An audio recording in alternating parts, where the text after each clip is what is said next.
trois invités avec nous chaque soir pour décrypter les mouvements de la planète marché. Étienne Gorgeon est avec nous, le responsable de l'activité obligataire de Sansot Longchamp Asset Management. Bonsoir Étienne. Bonsoir Grégoire. Julien Moutier à nos côtés, également gérant obligataire, directeur des gestions obligataires de Groupama Asset Management. Bonsoir Julien. Bonsoir. Et Stéphane Déo qui est gérant global senior chez Eleva Capital qui nous accompagne également. Bonsoir Stéphane. Bonsoir Grégoire. Je rappelle que vous êtes également membre de l'association l'Éco-Avenir qui promeut la pédagogie économique au plus grand nombre, c'est ça Stéphane ? Tout à fait, on a un site web avec pas mal de podcasts en particulier pour expliquer les mécanismes de base de l'économie.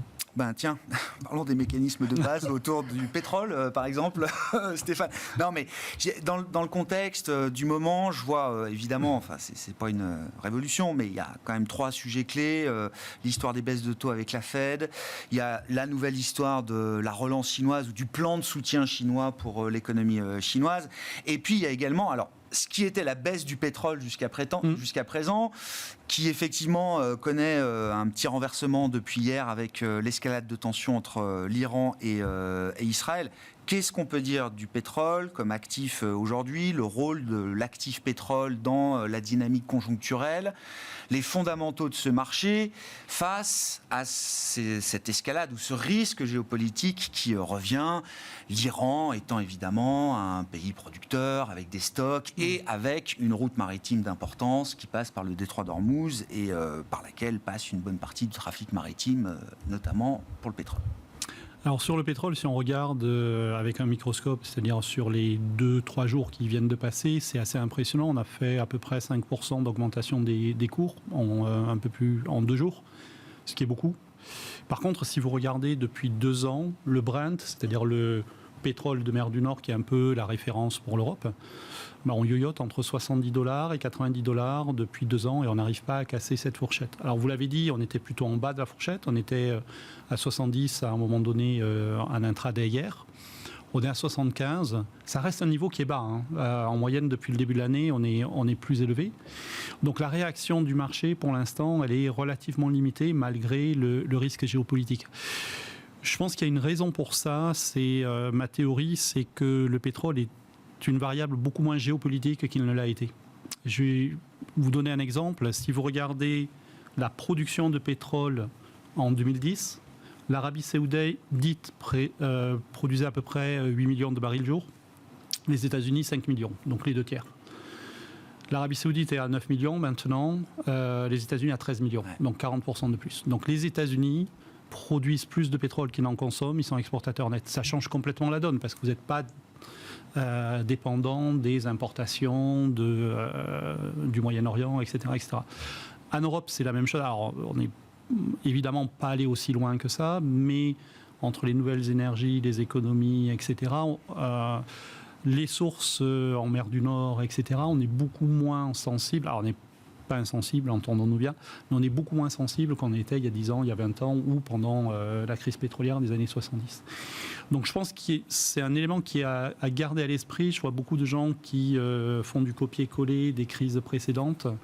Une fois de plus, si le pétrole augmente énormément, ça aura un impact indubitable sur des économies, vous l'avez dit, qui sont plutôt en ralentissement. C'est évidemment un choc négatif. Mais le pétrole, de moins en moins, devient une variable clé géopolitique, comme il l'a été dans le passé. On voit d'ailleurs dans le contexte que vous décrivez, Stéphane, alors ça nous ramène juste une semaine en arrière.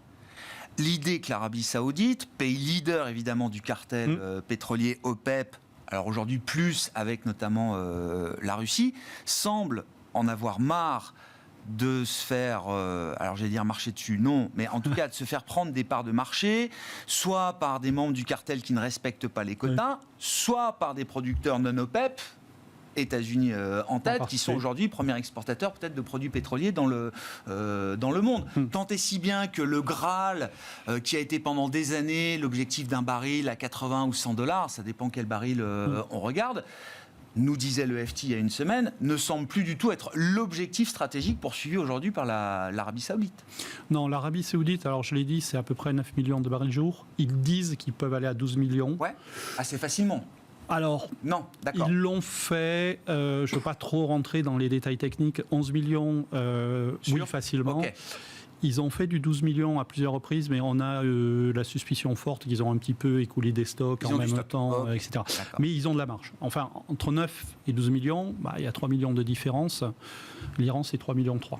Donc, ils pourraient tout seuls quasiment remplacer la production de l'Iran. Donc oui, effectivement, ils réduisent énormément par rapport à ce qu'ils peuvent faire, et donc ils perdent des parts de marché petit à petit.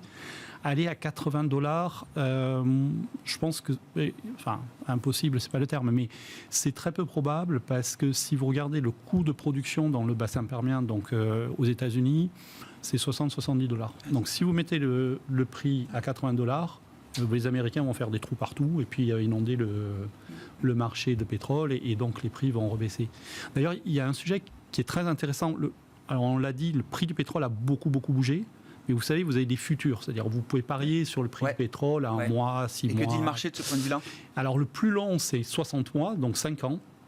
Ça ne va pas bouger, on est à 70, on yoyote entre 70 et 71. Donc le marché vous dit, oui, à court terme, ça peut bouger, parce qu'une fois de plus, sur les tensions géopolitiques... Mais à long terme, c'est 60. Mais à long terme, c'est 70, et 70. Puis on ne bouge pas, on est scotché à 70, et c'est le prix d'équilibre, parce que à l'inverse, si vous allez à $50, c'est trop bas, il y a beaucoup de puits qui deviennent non profitables, et donc qui vont fermer, donc vous avez pénurie, et pof, ça remonte. Donc vous avez une très grande force de rappel dans ce niveau-là. Bon, alors il y a l'épisode géopolitique, et puis quand même cette baisse continue du pétrole qu'on a observée depuis quelques mois. Qu'est-ce que ça vous inspire, Étienne ? Et il y a parfois un lien plus ou moins direct quand même entre les cours du pétrole et ce qu'on peut observer sur des marchés de taux, des marchés obligataires, et le sens notamment et la direction des taux.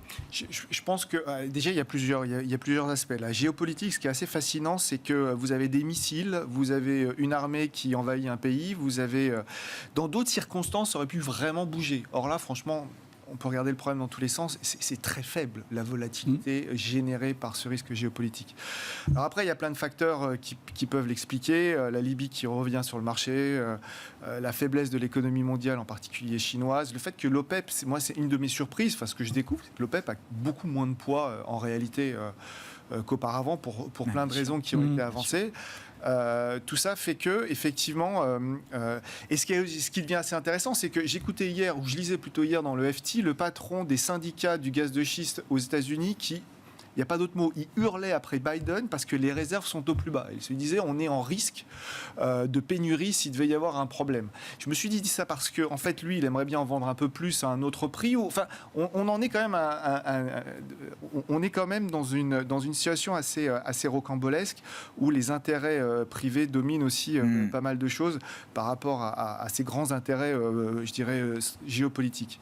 Ça, c'est la première chose. Ensuite, basculement sur les taux. Pour moi, les taux sont drivés par d'autres facteurs. Je suis extrêmement intéressé parce que la Réserve fédérale a fait il y a quelques semaines, et je pense que c'est le principal facteur sur les taux. Je ne sais pas si c'est la transition à laquelle vous vouliez aller tout de suite, mais... Pétrole, Fed et Chine. Voilà, c'est les trois sujets. Donc, si je me lance sur la Fed, qui est probablement mon sujet de prédilection, vu mon amour immodéré pour l'économie américaine, ce que je trouve fascinant, c'est... il y a deux sujets dans le marché des taux qui coexistent. Il y en a un, c'est potentiel risque de récession. Alors qu'on peut regarder le problème dans tous les sens, on ne le voit pas. Donc je pense que ça vaut le coup de l'expliquer, j'y reviendrai dans une seconde. En attendant, ce qu'on peut voir, c'est qu'on a une économie qui est autour de 3%, qui va probablement faire du 2% au trimestre qui est en train de débuter. On est en train de faire un stimulus monétaire à un moment où la consommation des ménages est au plus haut, la consommation des entreprises a repris son plus haut. Donc en fait, l'économie américaine, la Réserve fédérale stimule une économie déjà plutôt stimulée. Et après, ce qu'on entend, c'est qu'il y a un risque sur le marché de l'emploi. Le risque... je vais y revenir sur la partie récession, mais il me paraît à peu près encore équilibré quand je regarde le JOLTS hier. Ok, il n'y a pas d'embauche, mais il n'y a pas réellement de licenciement non plus. Donc on arrive à une forme d'équilibre, c'est à peu près ce qu'on voit. Et donc, ce que je me dis, c'est, OK, la Réserve fédérale a décidé que c'était maintenant le tour des ménages les moins favorisés et qu'enfin, ces gens pouvaient avoir peut-être une vie un peu moins difficile. On allait alléger le coût de l'argent. Parce qu'eux vivent ils vivent grâce à la dette, ils vivent à crédit. Et l'inflation plus le coût du crédit, c'est un enfer pour eux. Gardons en tête que 60% des ménages les plus aisés représentent plus de 50% de la consommation. Et donc, vous avez une économie qui est déjà stimulée, vous aviez un acheteur marginal consommateur qui n'était pas là pour les raisons que je viens de donner, et donc la Réserve fédérale va le stimuler également. Et donc, en fait, moi, ce que je me dis, c'est que stimuler, on va enlever... J'écoute Jean Poel. On va enlever de la restriction monétaire. Ouais, c'est moins de restrictions. Ouais. Mais c'est pas encore un stimulus ou une accommodation. Oui, mais simplement, vous avez dans les anticipations de baisse de taux, dans la réalité, vous avez quand même beaucoup de baisse de taux. Et moi, ce que j'observe... L'idée du marché, c'est qu'on arrivera à un moment en zone de stimulation monétaire, en zone d'accommodation monétaire. Si vous regardez froidement ce que dit le marché action, c'est inflation des actifs risqués. Ce que fait la Fed. Il y a une étude qui a été faite, qui est sortie, qui est assez simple, qui dit sur les 13 normalisations depuis 57, il y a eu on a évité 3 récessions. À chaque fois donc on baisse les taux à un moment où l'économie n'est pas sur le point de rentrer en récession, vous avez un bull market phénoménal sur le S&P. Et c'est vrai que le mois de septembre est probablement, à cet égard, assez intéressant. On observe quand même un appétit pour le risque assez fort. Face à une saisonnalité négative. Face à une saisonnalité négative, tout était contre ce qui devait se passer au mois de septembre. Ce que j'observe également, c'est que l'acheteur marginal, le consommateur marginal qui était malheureux, qui étaient les ménages les moins favorisés, pourra revenir d'une manière ou d'une autre dans la course, revenir dans la consommation. Et moi, ce qui m'intéresse, c'est de me dire, OK, la Réserve fédérale fait son 8e pivot, elle remet une pièce dans la machine et elle va aller stimuler un acheteur marginal à un moment où tout est déjà au plus haut. Est-ce que le risque, en fait, pour nous, c'est pas un retour de l'inflation l'année prochaine?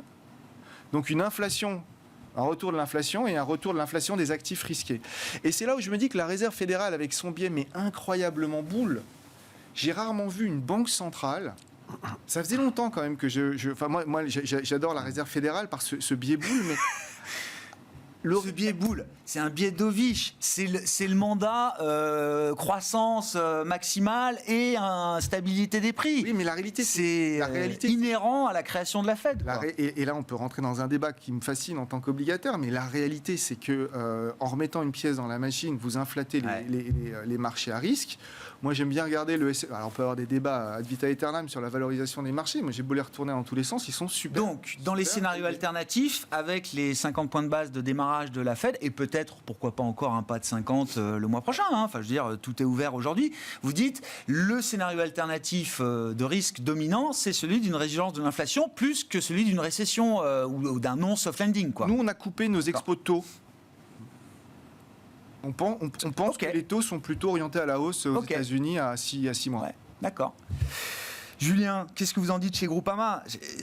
Et vous l'avez raconté là aussi depuis un moment. Chez Groupama, vous avez été toujours très très prudent sur la quantité de baisse de taux qui allait pouvoir délivrer par les banques centrales, sur la fin du risque inflationniste, etc. Vous avez été toujours très prudent dans cette affaire. Oui, tout à fait. Nous, on a toujours gardé le même call et je souscris tout à fait à ce qui vient d'être dit par mon confrère. C'est-à-dire que globalement, on a eu des revirements de situation assez fréquents et assez conséquents en termes d'amplitude sur les anticipations de baisse de taux de la part des investisseurs, mais pour cause. On a eu également un revirement de situation aussi du discours de la Réserve fédérale plusieurs fois. Donc finalement, ce manque de visibilité, nous, on n'y a pas souscrit, on a gardé le cap et notre conviction, c'est qu'en effet, le taux neutre, ce R étoile dont on parle aujourd'hui, il est certainement plus élevé que ce que le marché anticipe. Parce que sur votre point de tout à l'heure de dire finalement, les investisseurs anticipent qu'on va revenir en zone accommodante. Non, l'investisseur, il anticipe qu'on va revenir au taux neutre et que le taux neutre pour les US, c'est 2,80 et c'est 1,80 pour la zone euro. Et c'est Jérôme Powell s'interroge ouvertement lors du dernier meeting sur le taux neutre. Et intuitivement, il dit, moi, je pense qu'il est un peu plus élevé. Voilà, et Christine Lagarde a dit exactement la même chose, juste avant de dire, de dire que finalement, il ne savait pas trop où était ce taux neutre et qu'on ne s'en apercevrait qu'une fois qu'on l'aurait dépassé. Parce que finalement, un taux neutre aujourd'hui, si on se base et si on se fonde finalement sur la théorie de la règle de Taylor, c'est un taux neutre qui va être une fonction quelque part de votre croissance potentielle, croissance à venir versus croissance potentielle, plus un facteur de votre inflation à venir versus l'inflation long terme. Et ça, quelque part, c'est censé vous donner le taux neutre. Donc si, comme nous, on pense qu'on va avoir une croissance à venir plus élevée que le consensus et une inflation un peu plus élevée que l'inflation qui nous est donnée aujourd'hui en zone euro comme aux US, nous, on voit un taux neutre à l'arrivée qui est un peu plus élevé que ce que les investisseurs attendent. Voilà, tout simplement. Et donc, en effet, je pense qu'aujourd'hui, les taux projeté que l'on a de la part des investisseurs à 1,80, 70 à 1,80 aux US sur le taux neutre, enfin 10 neutre, et un taux d'arrivée en banque centrale autour de 80. Nous, on pense que c'est trop bas par rapport ou même de 30, c'est trop bas par rapport à ce que finalement l'économie suggère, puisqu'on a une économie américaine qui tourne plutôt bien, qui en effet profite de stimuli assez puissants, stimuli budgétaires qui n'ont pas été dépensés, puisqu'on a finalement que peut-être 15-20% des relances fiscales qui ont été aujourd'hui effectivement dépensées, une bonne partie allouée, mais finalement peu de dépensés réellement, donc un soutien à l'activité, à la croissance qui est très fort. Donc, voilà, et donc, pourquoi il fait 50 points de base ? C'est quoi l'explication alors ? Mais parce qu'en fait, il fait 50 points de base, parce que je pense que globalement, la Fed regarde également cette fameuse règle de Taylor, se dit que compte tenu des niveaux de croissance et d'inflation sur la headline aujourd'hui, 50 points de base, c'est acceptable. D'accord. Mais attention, un point ne fait pas la tendance, ça ne veut pas dire qu'il va faire 50 points de base. Mais c'est pas une panic cut. Non, je ne pense pas. C'est au contraire, d'ailleurs, dans le wording associé, je pense que c'était assez clair. On est sur des baisses de taux qui vont être progressives, qui vont être ce qu'il appelle meeting by meeting, c'est-à-dire dépendant, data dependent, en fonction du marché de l'emploi, et il a bien dit qu'ils n'avaient pas en leur possession actuellement toutes les datas qui donneraient lieu à la décision de la prochaine réunion de la Banque centrale américaine. Donc ce qui veut dire qu'on pilote un peu à vue. Il y a une grosse donnée qui va lui manquer jusqu'au bout, c'est le résultat de l'élection présidentielle le 5 novembre prochain, si tant est qu'on ait le résultat le jour de l'élection. Bon, la Fed a réduit ou augmenté l'incertitude là, avec son entrée dans le jeu de manière un peu fracassante. Moi, je vois la Fed de manière un petit peu différente. C'est-à-dire que, pour être honnête, j'ai été très surpris par le discours de Jackson Hole. Alors, je sais, il y a une éternité, c'est il y a un mois et des poussières. Le monde d'avant. Et oui. Mais pour moi, ce que Powell a dit, c'est on a une inflation qui est revenue à 2. Alors, pas exactement, mais on n'est pas loin. Et si on regarde les derniers chiffres, on est sur la bonne tendance. Donc, job is done, comme on dit en américain. C'est bon, on a gagné. Et puis on a un mandat duel, on regarde le taux de chômage. Alors ils n'ont jamais communiqué sur le taux de chômage objectif, mais on comprend qu'entre 4 et 4,5, ils sont à peu près contents. Donc on est là où on doit être. Et si on est là où on doit être, le taux il doit être neutre. Ouais.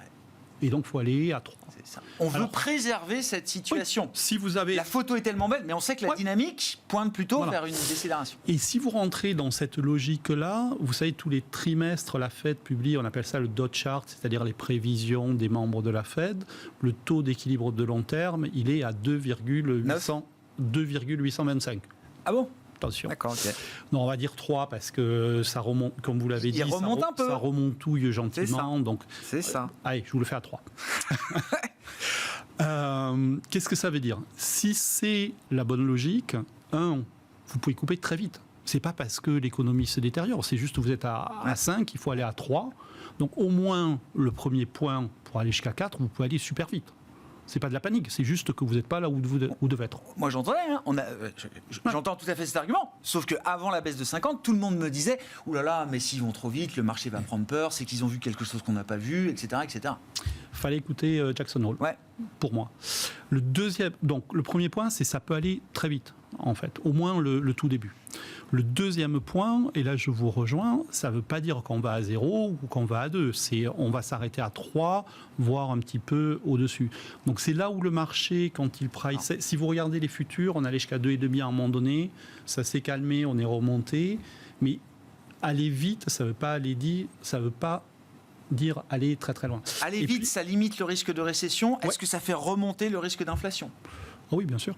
D'accord. Ouais, je pense qu'il y a un risque indubitable. Donc il y a un vrai arbitrage de ce point de vue-là dans la tactique de la Fed. Oui, complètement. Alors ça, c'est un autre sujet, mais vous savez, vous avez des obligations qui sont indexées sur l'inflation. Donc, en regardant ces obligations, vous pouvez savoir quelles sont les anticipations d'inflation du marché. On est à 2%, ça n'a pas bougé depuis 2 ans. Je pense que le marché a raison, mais il n'y a aucun risque de rebond d'après le marché. Moi, je suis un petit peu dubitatif. Je ne vous dis pas qu'on sera à 5% ou à 10% d'inflation l'année prochaine. Mais le risque qu'on dépasse les deux, moi, je pense qu'il faut le pricer. Et le marché il dit non. Donc l'inflation n'est pas chère, là. Acheter de l'inflation via des instruments financiers, c'est... Je vois. Alors, Julien, vas-y. Et surtout qu'il est possible que la Fed, comme la BCE, s'accommode d'une inflation qui s'installe finalement un peu au-dessus de 2%. L'objectif de 2%, il est en moyenne à long terme. Mais quand on a des États quand même qui sont fortement réendettés, à la faveur des entreprises et des particuliers d'ailleurs, qui en profitent, je veux dire, qui sont eux désendettés. On a des États qui sont endettés assez massivement, et notamment sous l'effet du Covid. Mais finalement, avoir un peu d'inflation qui vient vous payer votre endettement, c'est pas si mal. Sans que ce soit explicite, ça peut être aussi un objectif secondaire ou de la Fed. Évidemment, les banques centrales ne reviendront pas sur leur objectif. Ou alors il faudrait le faire de manière académique, j'ai envie de dire. Ils ne perdront pas en crédibilité, ils ne joueront pas ce jeu-là. Mais finalement, s'accommoder d'une inflation qui atterrit, alors certes, sur des niveaux supérieurs à 2%, mais autour de 2,5%. Nous, on pense qu'on aura certainement autour de 3% l'année prochaine aux États-Unis, sous l'effet notamment des services, un shelter, donc l'immobilier qui reste quand même très prégnant en termes de tension inflationniste, de contribution à cette inflation. C'est quelque chose qui est envisageable, finalement. Ce qui compte, c'est qu'il n'y a en effet pas... C'est de casser cette boucle salaire-prix qui s'était installée et de faire en sorte qu'on ne rentre pas dans une spirale inflationniste ou hyper-inflationniste. On n'y est plus aujourd'hui. On voit que on converge doucement. Et si on s'installe un peu au-dessus des cibles banques centrales long terme, je pense que les banques centrales s'en accommoderont. Dans quelle mesure c'est la même histoire pour la zone euro, Étienne ? Parce que là, j'ai vu le dernier rapport, on a un 8 d'inflation globale, bien sûr. Il y a des pays qui sont bien en dessous. Alors, il y a des effets de base qui seront peut-être moins favorables dans les prochains mois. On pourra avoir une remontée de l'inflation. Mais si le risque, comme vous le dites tous les deux, est de voir la Fed en faire peut-être un peu trop vite, trop fort, parce que structurellement dovish, est-ce que le risque pour la BCE est toujours le même, celui d'avoir une BCE trop rigide, trop attentiste, trop timorée ? C'est vrai que la zone euro, quand je disais qu'on avait coupé nos positions de duration, c'était sur les États-Unis. Ouais. Sur l'Europe, on les a coupées aussi, mais on cherche des points d'entrée. C'est-à-dire qu'on est moins à l'aise à ne pas avoir de duration sur alors, c'est vraiment sur les fonds tactiques, hein, c'est des positions très tactiques. On n'est pas très à l'aise à ne pas avoir de duration parce qu'effectivement, ça marche pas très très bien en Europe. Il y a plusieurs facteurs à cela. La diffusion du crédit ne se passe pas extrêmement bien. Donc c'est ce qui a expliqué que, que la BCE a commencé à enclencher son cycle baissier. Après, si vous voulez, ce qui me gêne, c'est que l'Europe, il ne se passe pas grand-chose en termes de croissance depuis un petit bout de temps. On va baisser les taux. Est-ce que la baisse des taux va permettre, par la diffusion du crédit, un rebond de l'économie ? Malheureusement, j'en suis pas totalement sûr. Je pense que les problèmes sont beaucoup plus structurels. J'entends. Est-ce que les maintenir à ces niveaux-là serait pour autant une bonne idée ? Oui, mais sauf que si vous regardez bien, dans plein de pays, et pas que... dans plein de pays, dont la France en réalité aussi, on est au plein emploi. Il y a vous avez plein de secteurs qui sont énormément sous tension. La grande majorité des pays européens. Donc, en fait, vous êtes toujours dans cette situation un peu paradoxale. Vous avez une économie pas florissante, mais vous avez quasiment plus d'offres d'emploi. Là, on est en train de s'équilibrer. Là, on est en train de recroiser, mais on avait quasiment plus d'offres d'emploi que de personnes prêtes à travailler, que ce soit des deux côtés de l'Atlantique. C'est pour ça que moi, quand je regarde ce que fait M. Powell aux États-Unis, je me dis, mais parce qu'on est juste en train de croiser les lignes. On est en train de rééquilibrer l'offre-demande.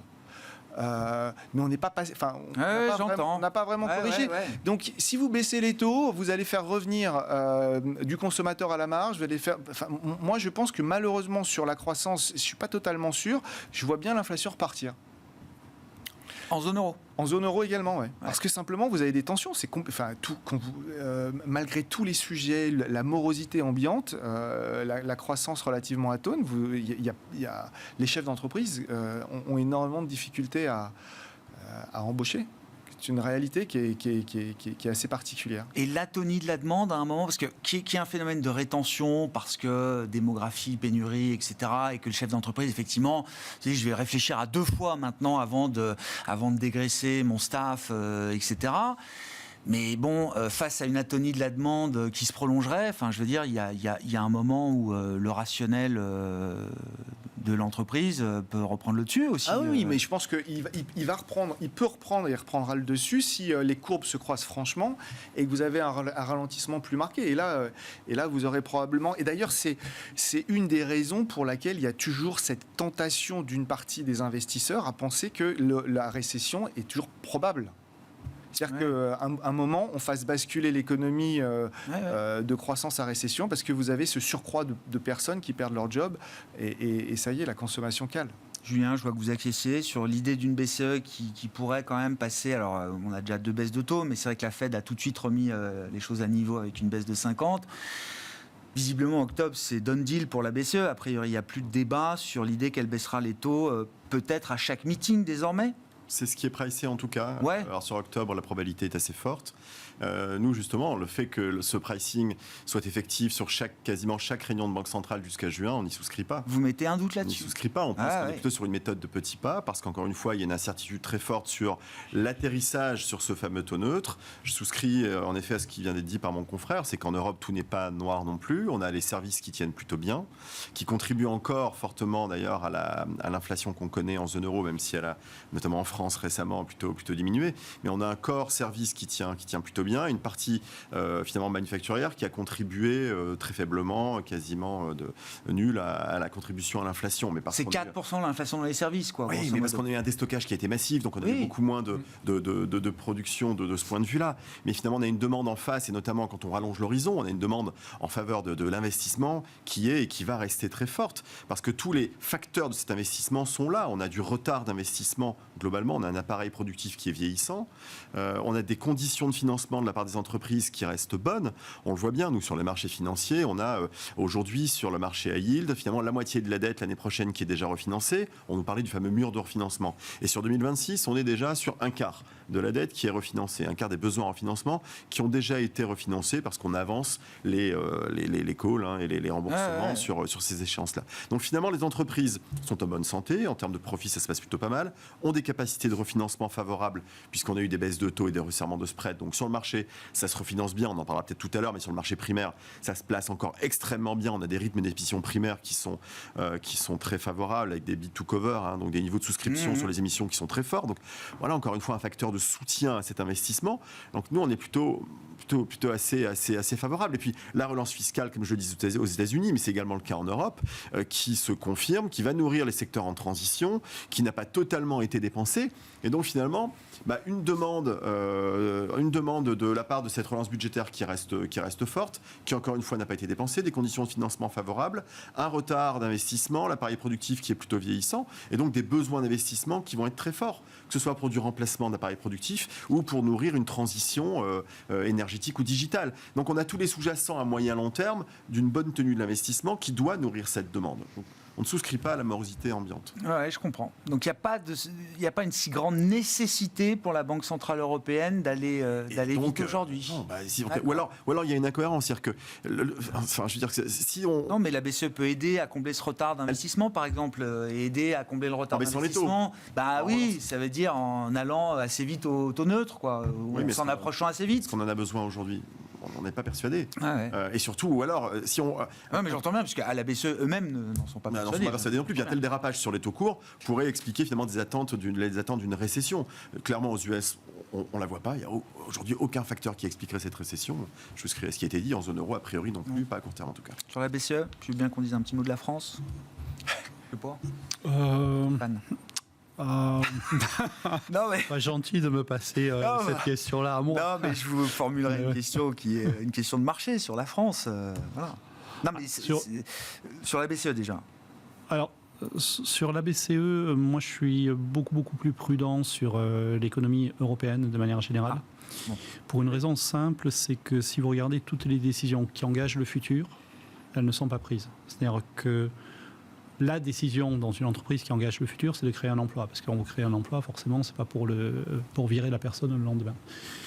Dans le PMI allemand, on est au plus bas depuis 15 ans. Sur l'emploi ? Sur l'emploi. La composante d'emploi. Si vous regardez en France, alors je ne sais pas pourquoi tout le monde regarde l'enquête dans l'industrie, c'est 15% du PIB, personne ne regarde jamais l'enquête dans les services. Regardez la composante emploi dans les services, c'est une catastrophe en France. C'est en train de tomber comme une pierre. Donc, la décision qui implique le futur est repoussée. Sur les CAPEX, sur les investissements, oui, il y a des conditions favorables, mais il n'y a pas d'investissement.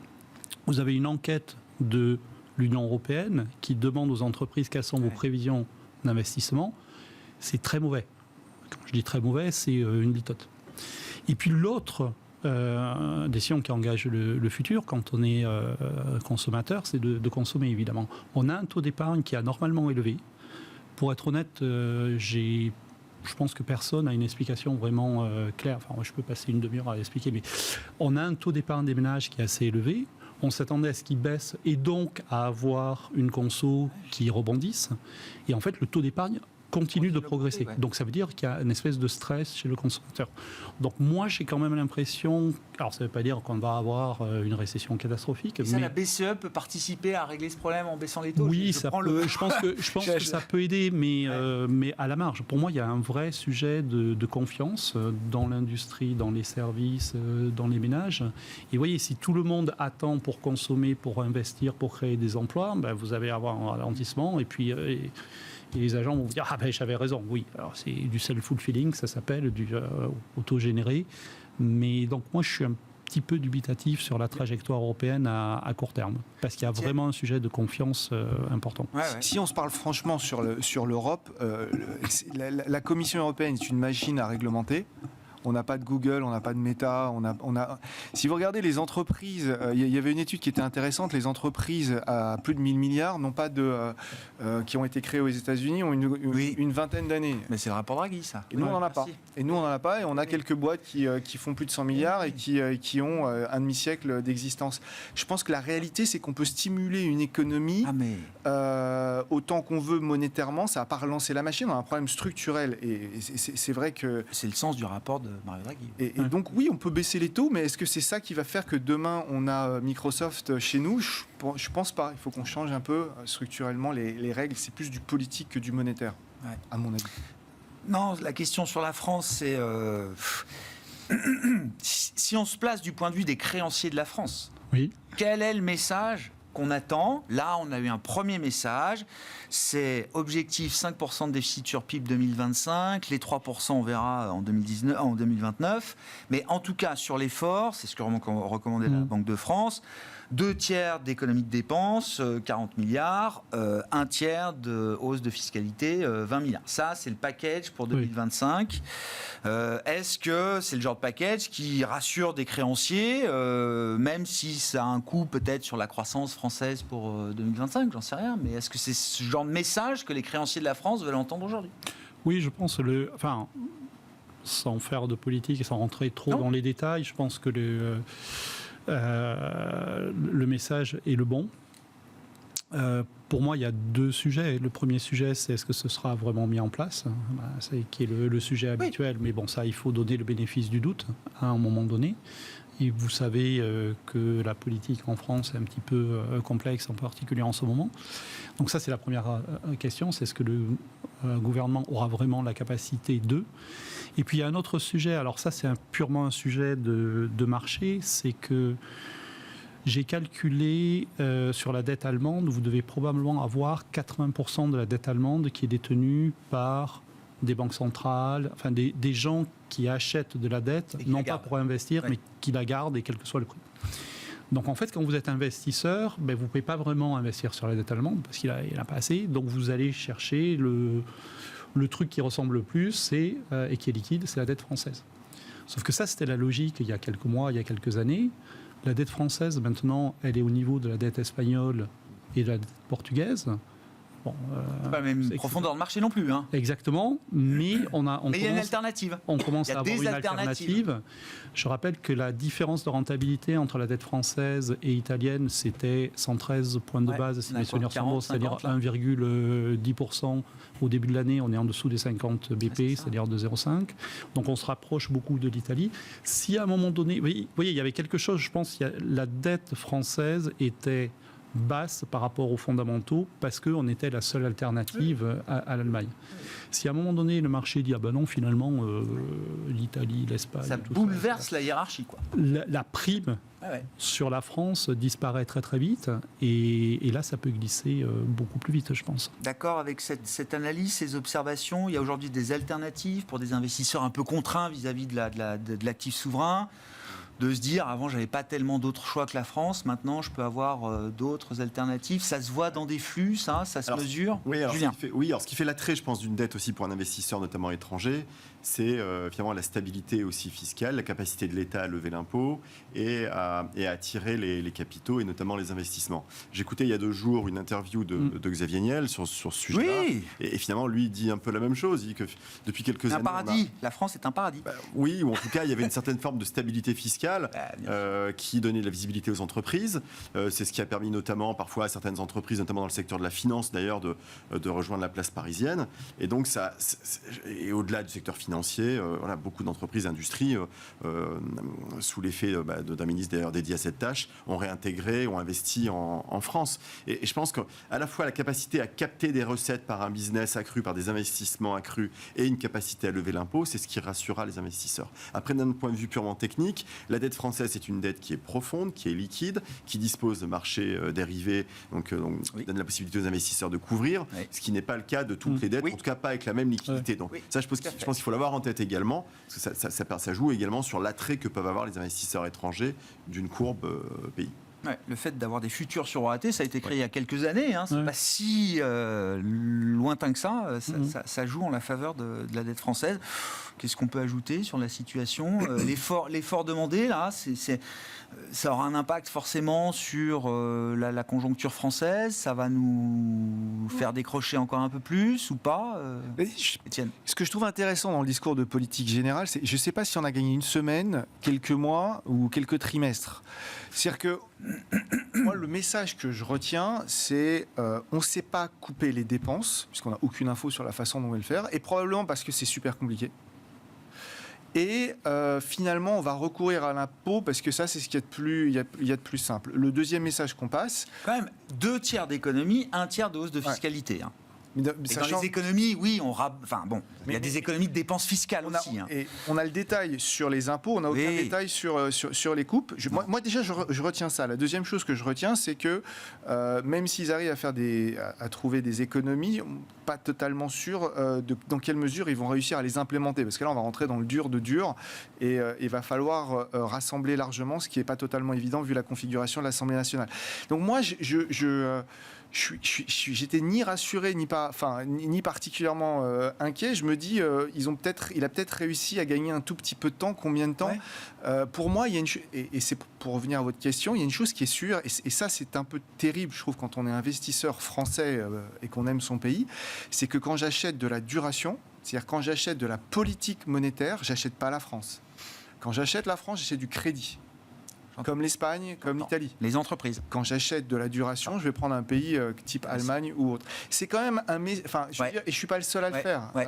On a plus confiance dans les entreprises que dans le souverain, pour le dire un peu simplement. C'est ça, quand on joue la politique monétaire de la BCE, on va jouer autre chose. Un mot rapide, 30-40 secondes chacun, sur la logique d'investissement qui vous anime à ce stade chez Sanso Longchamp AM. Alors nous, depuis quelques messages. Première chose, on trouve que le soft landing est ultra pricé.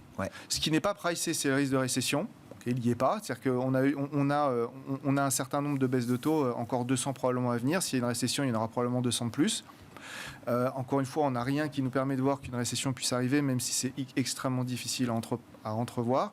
L'autre risque qui me paraît extrêmement sous-pricé, que ce soit sur les taux ou encore sur le marché action, c'est ce fameux risque de melt-up. C'est-à-dire qu'à chaque fois que la Fed baisse les taux à un moment où l'économie a un momentum favorable, ce qui est le cas en ce moment, si vous regardez la mise en fusion des actifs. Là, vous mettez un peu trop vous mettez un peu trop d'hydrogène. Le crack à la hausse, quoi. Et donc le crack à la hausse. Et celui-là me paraît être le risque des prochains jours. Je conserve. Dernière chose, pardon, il y a personne n'en parle, mais ce qui se passe aux États-Unis avec la grève des dockers, c'est quand même 60% des importations. Mais on fera le point dessus. On va voir, c'est le premier jour. Oui. On n'en a pas parlé, parce que voilà. Mais si ça prend de l'ampleur, évidemment qu'on en parlera. Julien.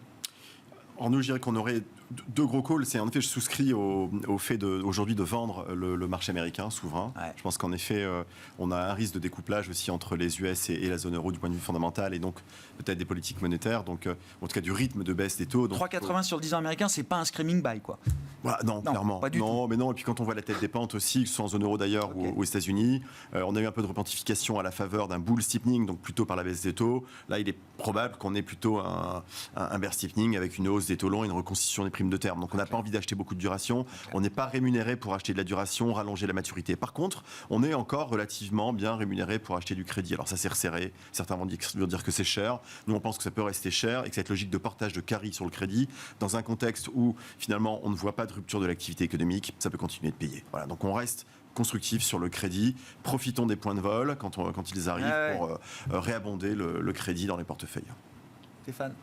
Alors, il y a un sujet dont on n'a pas parlé. Oui, la Chine. Non. Non, ah bon, on va voir la Chine non plus. Non, sur les banques centrales, il y a des baisses de taux, mais il y a des expansions de bilan aussi Oui.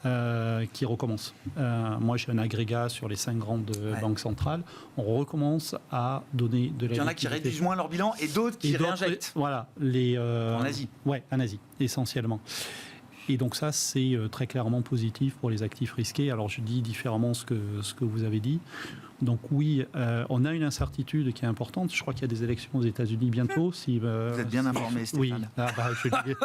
je regarde Bismarck. Vous suivez ça de près, oui, je vous remercie. Mais donc là, il y a une incertitude. Une fois que l'incertitude sera levée, on est quand même dans une configuration avec une croissance qui est certes pas extraordinaire, mais qui tient. Une inflation qui n'est pas très élevée et des liquidités qui arrivent, qui est assez favorable pour les actifs risqués, je trouve. C'était smart bull ce soir. Hein. C'est quand même très bullish. Le discours ce soir autour de la table. Merci à vous trois, Stéphane Déo, Eleva Capital, Julien Moutier, Groupama Asset Management et Étienne Gorgeon, Sanso Longchamp Asset Management.